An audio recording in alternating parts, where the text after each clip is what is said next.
good morning everyone तेज 3 अप्रैल 2025 और in start के इन कमी हरा तो तेज दो सेता बड़ा बै कमी सनाई तो नित कमी एहब के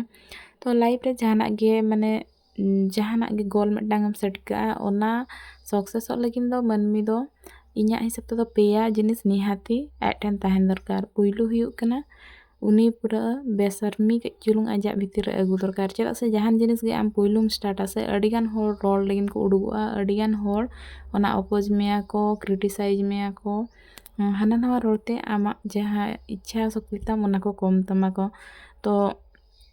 नासेना बेसरमियाते ओना रोड को आंजम सहाव ओना चिकाते जहाना कमी होरारम आंगन खान दो नासेना आमा भितर बेसरमी तहन दरकार और जुदी होड़ा रोड तेगेम लजा पड़ा खान तीस रहा चेद रहा बाम सक्सेस दाड़ेया तो उनको को डंगरी को एम बड़ाते नोडे बटिया सा गितिल चालू कन तहन और दूसरा पॉइंट तो हुयुग कना पागलपन मतलब जहाना कमी होरारम आंगना मिद जिखा बार जिखा नेल को पे 99% होड़ मिद जिखा बार जिखा को फेलुएर लेन खान आदो बाको छुटा आको नारे चेदा से उनको जो प्रैक्टिकल होड़ कना को बड़ाया को नोरा सक्सेस बाय ᱧᱟᱢᱚᱜᱼᱟ नोआ खदा साइड अबन जहाँ प्रैक्टिकली माने सक्सेस ᱧᱟᱢᱚᱜᱼᱟ उनकाना कमी बन साब अबन और जहाँ पागलपन तहना ओना कमी इदियाते पैशनेट तहना उनी दो जहाँ तिना प्रॉब्लम हजु रहा ओना को पारमाते ओना कमी रे लगाते उनी सक्सेस आते के देखा गया तो मेटांग जहान कमी रे आंगना माने ओना तुलुज आमा इना दुलर इना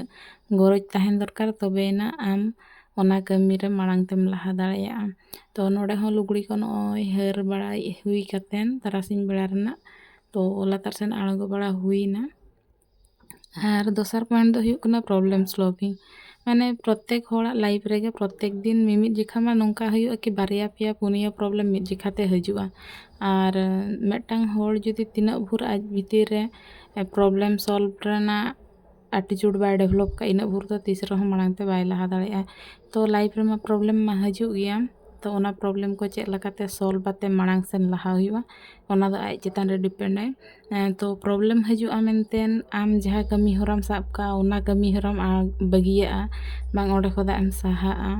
इना खान दो और बांग खान आमा लाइफ खोदा के आमेम माने परेशान आतेम सुइसाइड मानम इना खान मा आर चेद हो बाय गानोआ तो मेटांग होड़ भीतर दो ओना प्रॉब्लम सॉल्विंग गुण हो तहन दरकार जुदी आजा लाइफ रे सोहेटी प्रॉब्लम हजु कना ओका ओका प्रॉब्लम को सॉल्व गानोआ ओका प्रॉब्लम तो सॉल्व बाय गानोआ और जुदी सॉल्व बाय गानो कना ओना को चेद लकाते साइड रे ताहे हुयुआ ओना आज भीतर इना एटीट्यूड डेवलप दरकार कना एनते रहो आम जहाँ गोल एम सेट का इन नोआ रे सक्सेस रना मेना तिया माने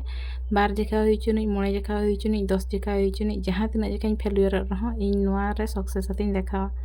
माने ओना एटीट्यूड तहन दरकार और मिद जखा जुदी मिद होड़ मनमी ठाना के कि नोआ इन कोरा इन माने कोरा गियन तो जहाँ तीना एटकेटणे हजु रहा उनी ओना कोरा गया और जुदी कोरा हम बाय दाड़ेया रहा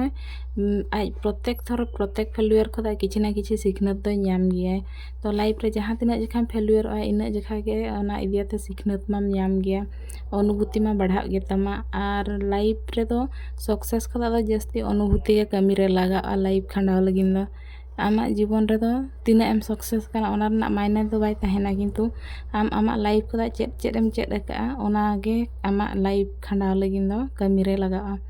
तो नय बिटी को और इन बना होड़ दु आते पढ़ा लिन छुटा कान तहन तो नितो दो निदा 11टा गान हुयुग ना एनते रहो पूरा बनाल लिन छुटा कना आज खिलडू कना पढ़ा कना और इन नोते रे तो तेहेኛ वीडियो रे मापे आंजम के तिया इया कथा को निंका गे ना बन चालू हताड़े किछि दिन दो तो तेहें दो रिविजन के चालू कान तहन और सिलेबस को चेक तहन ओका ओका कोराव का तेहें दिन उसरा रे तीना टीन चैप्टर इन कंप्लीट का और बिटी बीच बीच रे उनी कथा इन तहन तो उनी सलाह कथा पढ़ा कान तहन